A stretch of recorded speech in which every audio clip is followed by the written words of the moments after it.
You're watching Open Agenda. Here's our host, Joe White. Welcome to Open Agenda. I'm your host, Joe White. In the studio with me today is Dr. Joe Venosa. Joe, thanks for coming out. Thank you for having me. So it's our first episode of 2025. Yeah, Happy New Year. You too. Thanks. So we have a couple meetings coming up, both the county and the city. The first one's the county on January 7th, 6 o'clock meeting this time around, room 301. Just looking at their agenda, and it was so much I couldn't even write all of it down. There's so many public hearings, but basically you're starting to see the process of them kind of setting up the year. There's some public hearings that really involve legislative support from the county council for the delegation in Annapolis during their session, and each of them are broke down. I mean, so there's opportunity for the public to speak each time. You saw this process last year. What's your take on it? Well, I think it's always based on the dynamics of Annapolis, and right now those dynamics in Annapolis are led by the budget issues. So I think it's going to be interesting to see what actual legislative priorities the county fully gets behind first, and then can our delegation deliver any of those based on what we're facing, given the budget But do you situation. think these legislative initiatives are the most pressing business for this county? Personally, I think they're terrible. Okay. I really do. I think they are not in the interest of any regular person. In fact, I believe the three top priorities, at least from the county executive's office, were alcohol bills. Yeah. And what's interesting about that was is- last year, too. That was last year too. Go figure. But here's what's interesting about that. At the state level, they're also talking about the liberalization of beer and wine stores. So that's going to be really interesting to see how that dynamic plays out from the state, which is not going to involve us in terms of making a decision. Yeah. So you have some interesting things. You have the state going one way, you have the county, at least executive office, seemingly going the other. And then again, that's all happening in the middle of almost a $3 billion deficit.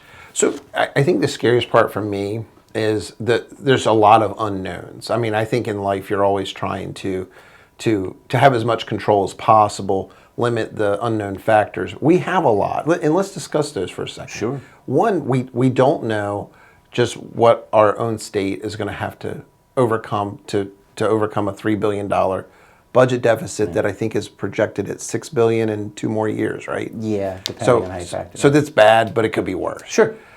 We do have some education mandates that are coming through, and I think we've heard from some folks. I want you to speak to this. Yeah. Some of it's come through, but some of it hasn't, right? Yeah. Essentially, what has come through, or what has begun to reveal itself, is the kind of bureaucratic apparatus of the blueprint, which is more standardization of process, a lot more micromanaging of teachers and staff. Interestingly, very little of the actual money to encourage teachers and staff to enter the teaching field has come through. Yeah. And that's happening this year. That's happening right now. It has to happen this year. Yeah. So it'll be interesting. If they decide to push back the compensation part of Blueprint for teachers, then you're left with more, not only just unfunded mandates, but more work on an already overly taxed group of professionals, and probably less people likely to go into the teaching field because the financial obligations are not there. So it's as if you front-loaded all of the work with none of the resources. Okay, so that's another variable we don't know. Correct. We also we don't really have a full grasp just yet about what the state's going to be able to do to fund like Fruitland Primary. Our county may be on the hook for at least forward funding another $26 million towards the school. We're about to put a shovel in the ground, right? Correct. And again, this was something that I think we're all perplexed by, because other projects in our area outside of Wycomico were able to get it. And Well, one in particular in Somerset County, the state is fully funded it. And they have no executive with no supposed relationship to the governor. So you tell me, I don't know what's going on, but it would seem that in this moment, when we need our delegation and our executive to deliver to the governor, to deliver for the people from the governor's office, this is crunch time. So I hope it changes. So our county council has to deal with some of these variables, and yet I feel like they're not full of the facts from the last fiscal year that just closed. I mean, particularly, we still don't have the audit from 2024. So we don't really know just how much is in the fund, Well, right? let's look at it like this. We don't we don't have an actual audit from last year. We don't have an audit that we were supposedly promised from the safari at the quarry, but the county executive is making it a priority to audit the liquor dispensary. Yeah, and that's one of the public hearings That's we're going to see. yeah. So you tell me as far as logic. I mean, look, I can't understand it. I would hope that we would have some answers. I doubt we'll get them, at least from that office, but those are the facts. Well, let's talk a little bit about the county executive's office and tax subsidies. Yeah. We did, in fact, find out since the last county council meeting that our county executive has approved the tax subsidy for the Ross building. Now, this is a application that was turned in late. We've heard a lot of the stories. They didn't have a proper application. They didn't know. They didn't understand. Sure. At the end of the day, this is $2.5 million spread out over 10 years, given away. And it's not counting the city's portion. This is just the county's portion. Yeah, yeah. So, I mean, are you seeing a dichotomy here where we're spending money like we know more's coming in, but we don't actually know what we have and what else is coming in? Well, we're certainly spending. Well, I'm not saying we're not necessarily spending money. We're giving it away, is what we're doing in terms of those subsidies. You know, if you're spending it on an actual project, you could at least make the argument this is where it's going. We're giving certain people more money. Well, we spent $2+ million more on the Civic Center that wasn't in the capital improvement fund. On that part. We've already spent almost $400,000 on the library renderings. That's actually money out of 2025. Yeah, yeah. But then the other elephant in the room here is the disparity grant. Right. We don't know where it's going to land, and I'm not sure if a lot of people know just what that money's been used for. Well, lately. and I think we both agree, frankly, anybody watching this would probably agree that if our state is facing an almost $3 billion deficit this year, does anybody expect our disparity grant to go up? Well, so it actually went down the last 2 years. Exactly. It peaked out in 2021 at $12.4 million. The last year we have numbers for, unfortunately, is 2023. Go figure. 11.8 million, and it doesn't figure to go up, and we don't know if it will stay the same or even go down. Right.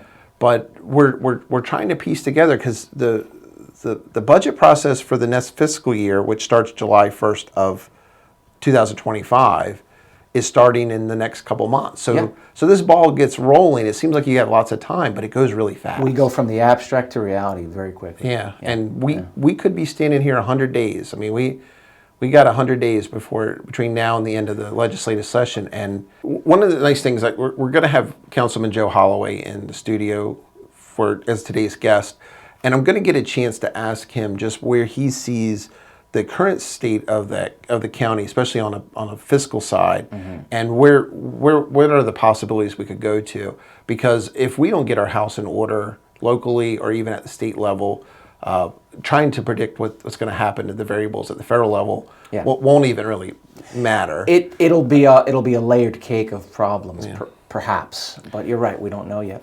Well, thanks for coming in, and we'll see what Councilman Holloway has to say. And cannot wait. Don't forget, City Council meeting the following Monday, January 13th. Yeah. You have to register now if you want to speak, right? So, correct, folks. So, for your information, it has now been apparently decided by Council President Deshaun Dowdy and the City Council that they are first cutting down the public comment time from 3 to 2 minutes, and then now you are required to submit or to put your name for submission for public comments online by noon of the day of the meeting. Or 6 p.m. in person. In person of that which day. is going to be tough for a lot of folks. Especially if there no more Zoom, right? Correct, and I think it's going to raise all sorts of other questions that the community will probably have to, express.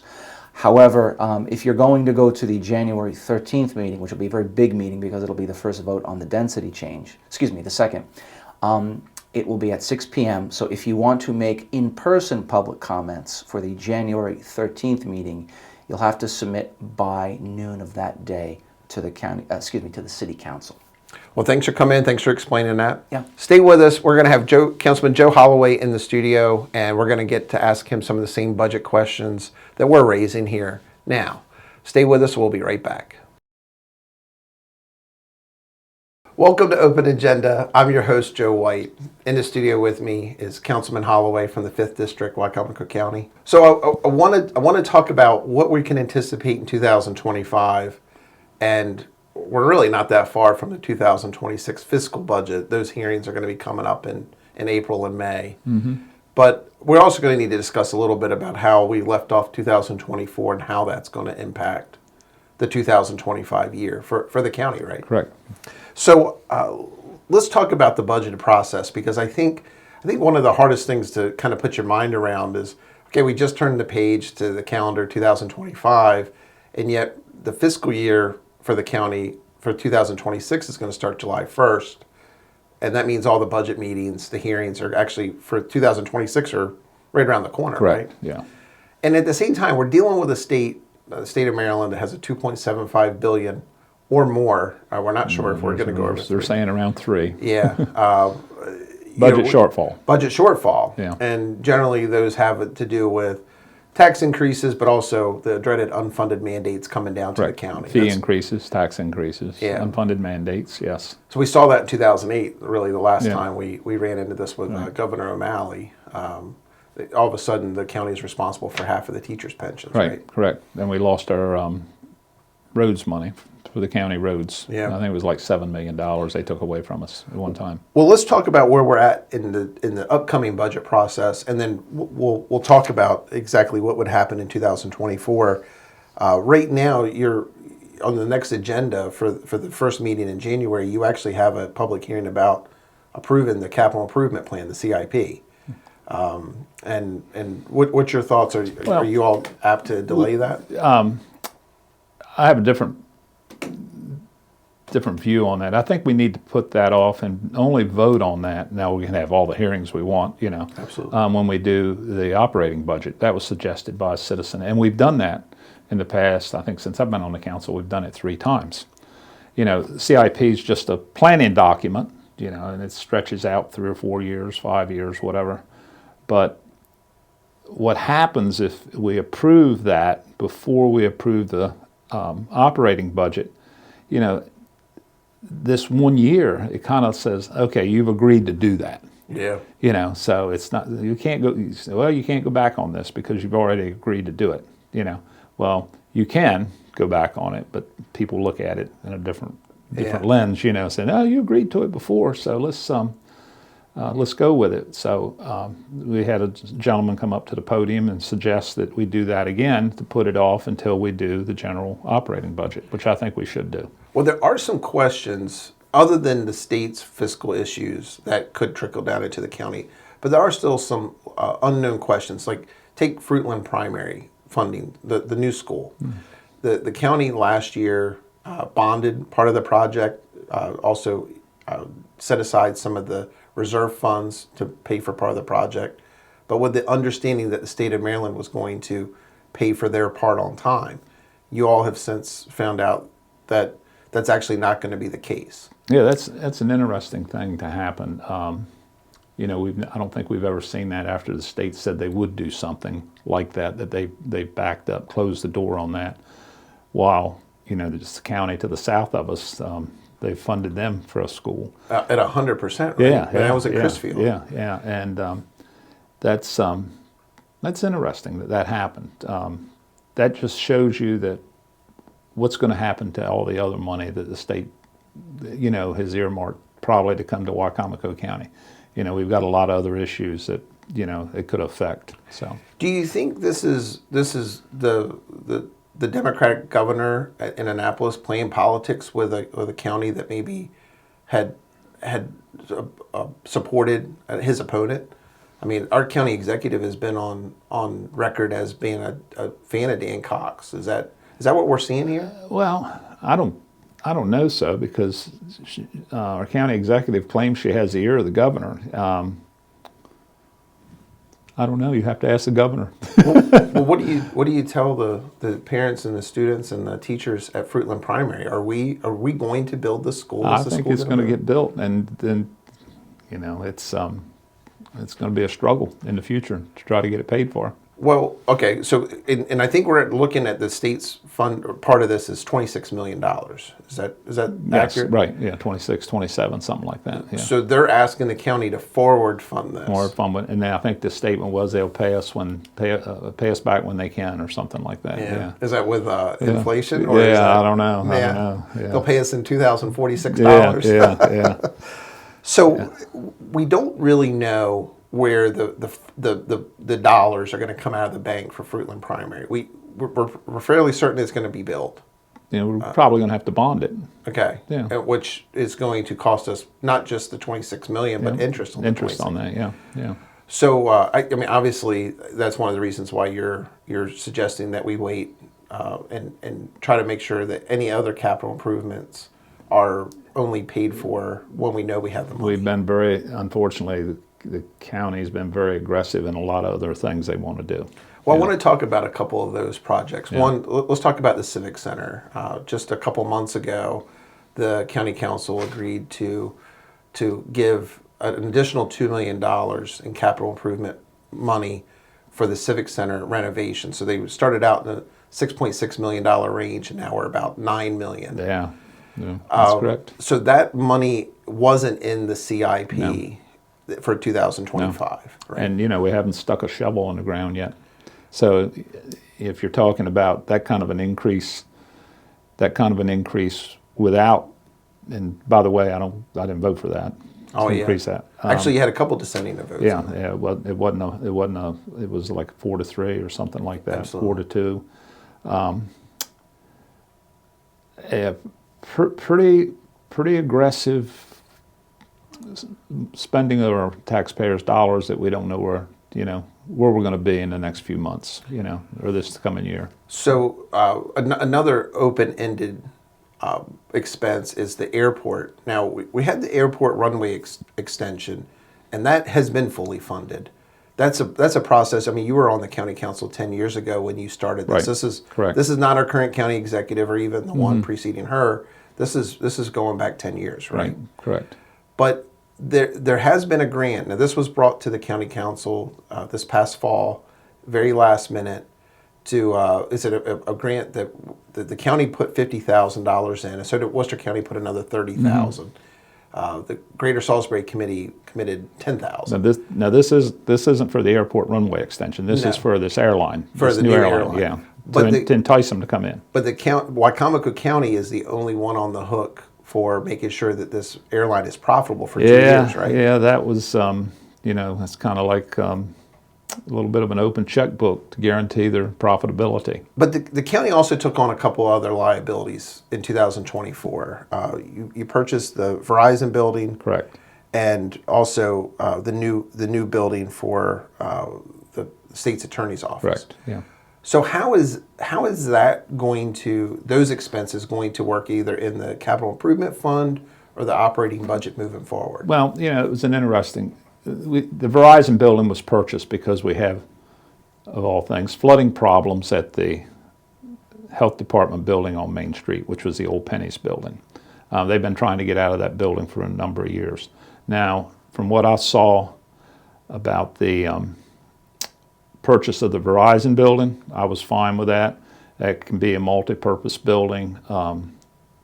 We've ended up with that building. We're going to be collecting rent from Verizon for that building for 2 or 3 years, I believe, and that was okay. I supported that. Then we move on to the state's attorney's building that's behind where the current health department building is now that we're replacing up on Main Street.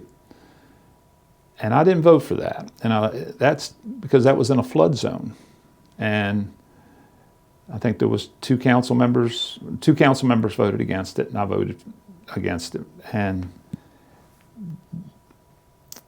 I just couldn't get past that. I mean, you look at the flood maps, the neighbor had sandbags up against the doors, where they'd had flooding problems. And I'm not saying that the state's attorney didn't need a building. I just don't think it was well thought out.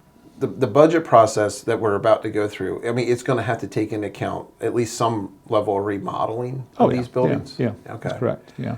When do you expect the budget hearings to start? Do they start in April or May? I think in April, yeah. Okay. Yeah. But the very first one is a public hearing this coming Tuesday, Yeah. January 7th, 6 o'clock meeting, and that's about the capital improvement. That's a CIP. And that's really kind of the first time the public can weigh in. Just to make the public aware. We Okay. just got it we just got the budget at the last meeting. So anyway. Well, so let's talk about things you were supposed to receive in December. You were given the capital improvement plan right at the deadline, which is basically handed to you in the middle of a county council meeting. That's the way it works. Yeah, and that's okay. That's by the code. Yeah. But what haven't you received? You haven't gotten the final audit report No. of And then we won't 2020. get that probably until February or March. Yeah. And it's usually not, not available before then. I think this past year was the same way. But yeah. is it supposed to be in December? Is that when it's I supposed don't to be think there's due? a deadline on that. I'm not Okay. sure if there is or not. Yeah. But we're entering in some uncharted territory with the state and their budget. Correct. Yeah. We have quite a few liabilities, some even that we didn't plan for, like Fruitland. Right. Some we didn't plan for, but we still funded, like the Civic Center. And we're really not sure just where we finished the last year, which actually wrapped up about Correct. 28 weeks ago now, right? Yeah. So, what do you tell taxpayers that are maybe concerned about their level of services and also their tax their tax rate in Wycomico County? About their tax rate? Yeah. Well, we'll hope it doesn't go up. Yeah. We can't control when we get the information. That's up to the county executive. Okay. They need to put it to us, and that's what I say. I say, hey, we haven't got the information yet. That's I mean- the best you can do. So, want to talk a little bit more about what some of the legislative goals are. Will you stay around another segment? Sure. And Yeah. we'll go through that. Yeah. We'll be right back. Stay with us. In the studio with me today is Councilman Joe Holloway from the 5th District. So, want to talk about some of the legislative opportunities that our county executive has pointed out going into 2025. If we back up to 2024, one of the big bills that went through Annapolis was taking away the monopoly of the liquor dispensary by simply changing that restaurants shall purchase from the dispensary Right. to may, so that it allowed them to buy from distributors direct. Correct. Yeah. A good opportunity for a lot of restaurants to Correct. have choice. But at the same time, you asked this question in January when the task force met with the county council before the county council gave the support for that bill. And you asked it again in May when the delegation, including our former delegate Carl Anderton, you asked, was this it? And of course, I think we got a sneak peek in July at the county executive's press conference that this was just opening the door. They might as well walk Right. through it, as he said. You're seeing more liquor bills. They're going to be at the next county council that you're going to have to decide whether or not to give your support.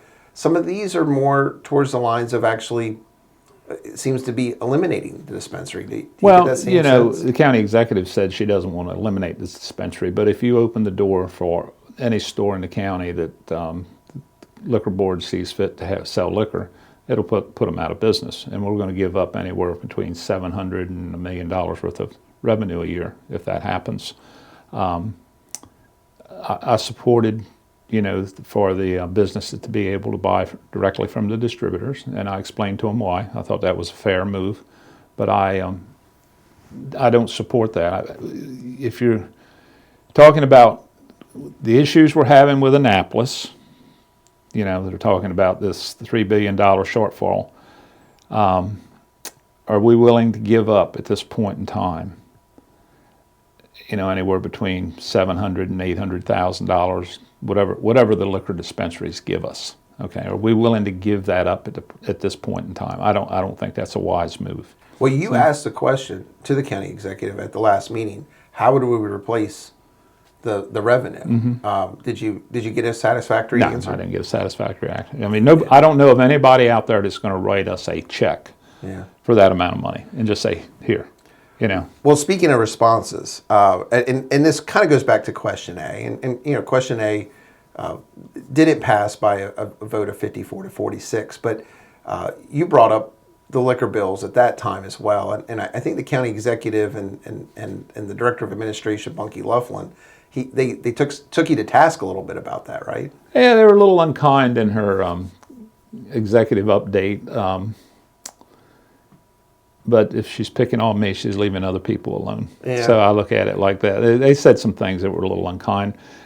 You know, my point that generated those comments were, why do we have, when we have a meeting with our delegation, at the top three things on the agenda to go to Annapolis or liquor bills? And there are more things that's more important. So. You're talking about the legislative breakfast that the county executive yeah, hosted back in September, right? Correct. So at this point, you kind of have their ear. Like they're here to listen to what Wycomico County needs, and they hear liquor bill, liquor bill, liquor bill. Correct. And that's after we passed the liquor bill, right? Right. Now, there were other people in the audience. You know, the state's attorney was there. There was the school board was there that brought up things that, you know, I think the state's attorney was, you know, the laws are being passed so they can't arrest young people that are committing crimes. I mean, that was concerns with them. But basically, those three bills were at the top of the list. And then I think the Sunday hunting law or something like that was on there too. So, anyway. Well, so there are public hearings at the January 7th meeting that relate to these liquor bill initiatives for 2025. Right. What do you think the public needs to know about? What's the direction? What are we headed? One of the bills is about an audit for the liquor dispensaries. Now, we have the audit firm that audits the county. The PKS. PKS. Mm-hmm. They also audit the liquor dispensary. Now. Right. Okay. Now, but they want the state to audit the liquor dispensary. Now, what good government official doesn't agree with have audits done, right? Yeah, I mean, exactly. you know, you want, and it was stated that the county executive wasn't getting the information she needed, but all she has to do is ask. You know, if there's information that they're not getting, they said something about profit and loss, but I understand that was in there. But all they have to do is ask. I mean, if this firm is good enough to audit the whole county, why shouldn't they be able to audit and us believe what they're saying? You see what I'm saying? What comes faster, the audit of the liquor dispensary bill, or us finding out how we finished the last fiscal year? I mean, is it? I don't know. Yeah. One question that was brought up was, who's going to pay for this audit? And I think it was presented to the county council that the state pays for it. But is that accurate? We don't know the answer to that question. Now, I would say this: I think the same state agency at different times audits the Board of Ed. Okay, and I actually talked to one of those auditors one time, and I think it depends on who generates the audit. If there's suspicion, if there's a problem, probably they would step in and do it. But if it's requested by somebody else, like the council or the county executive, we would probably have to foot the bill for that. Well, so we don't know that yet, so we'll find out. So we need more information, right? And public hearings is a great way for some of this to come out. So talking about numbers, we have been promised by the promoter of the Safari at the Quarry of numbers from that event that happened May 5th last year, 2024.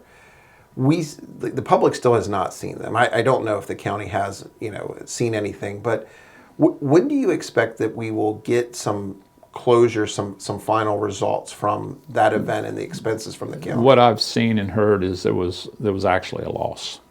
Oh, so, and who paid for the loss? Well, the taxpayers paid for the loss. Well, who else would? Well, what would the loss have gone into? Like what parts of the event would have created a loss? Is it the law enforcement overtime and everything paid for there? Well, when I say a loss, we didn't make any money off of it. So maybe I used the wrong terminology there. Okay.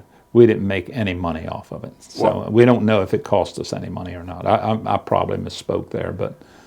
Well, Councilman Hastings, back in the December 2023 work session with Brad Hoffman, asked, is the county getting any upfront money for this rental of county property?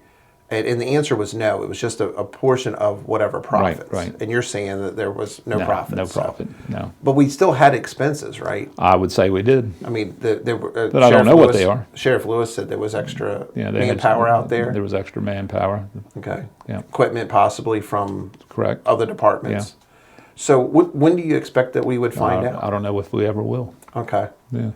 Well, talking about tax subsidies and money coming out the door, just recently the Horizon bill, the Horizon Fund was sunsetted for Wicomico County, not for the city of Salisbury.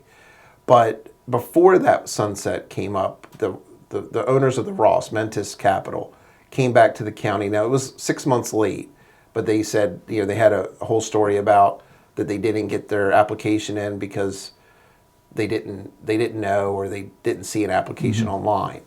I think you voted against giving them this money at the end, right? That's correct. But and it did pass 4-3. Initially, it was 3-3 with one abstention, Right, yeah. and then Councilwoman They brought it Shane back up Shields. for another vote, yeah. Now, there was some discrepancy here about whether or not the county executive had to approve this. And initially, she said on her executive exclusive that it had nothing to do with her office.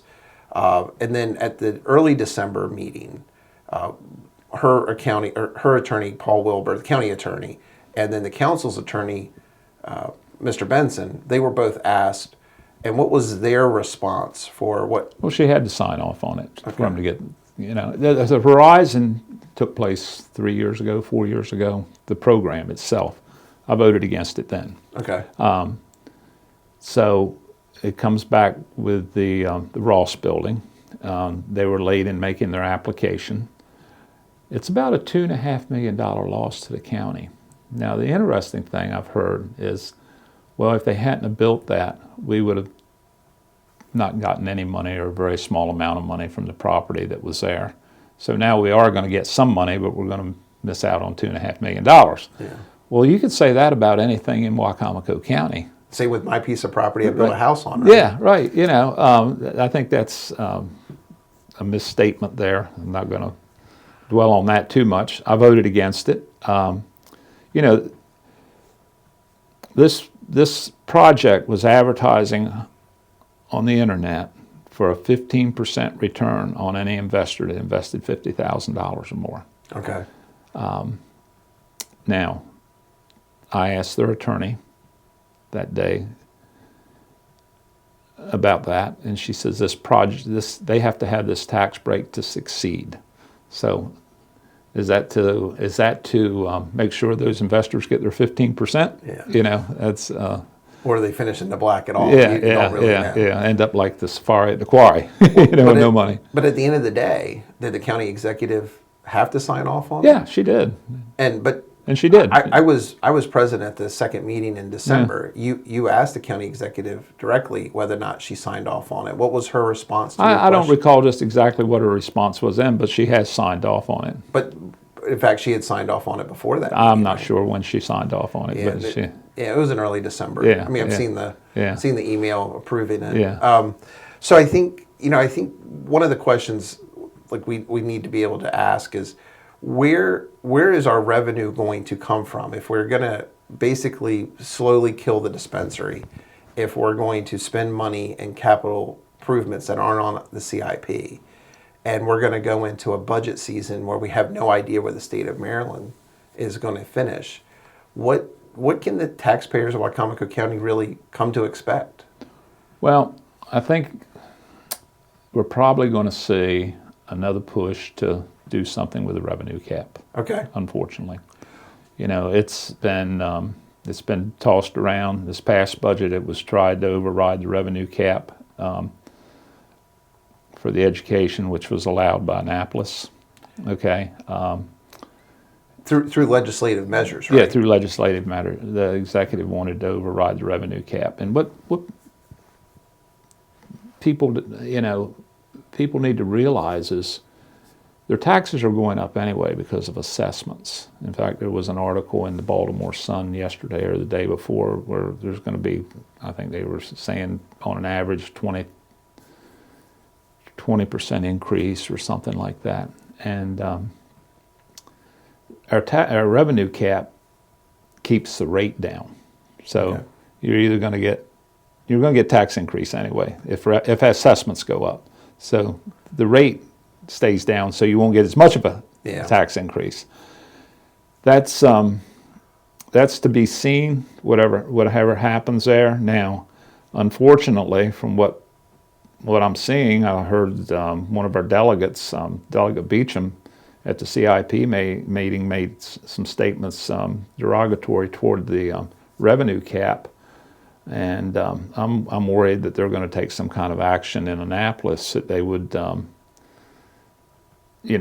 try to give the county or the county executive or whatever leeway to override it and More exceptions. More exceptions. What would be the best place for folks to get more information as far as finding this out? I mean, Come to the council meetings. We have very few people come to the council meeting. thank you for coming in today. Yeah. Appreciate you taking the time to talk everything about what we can expect in 2025 and also some of the history from the recent past. Yeah, okay. Sounds good. Thanks for joining us for this episode of Open Agenda.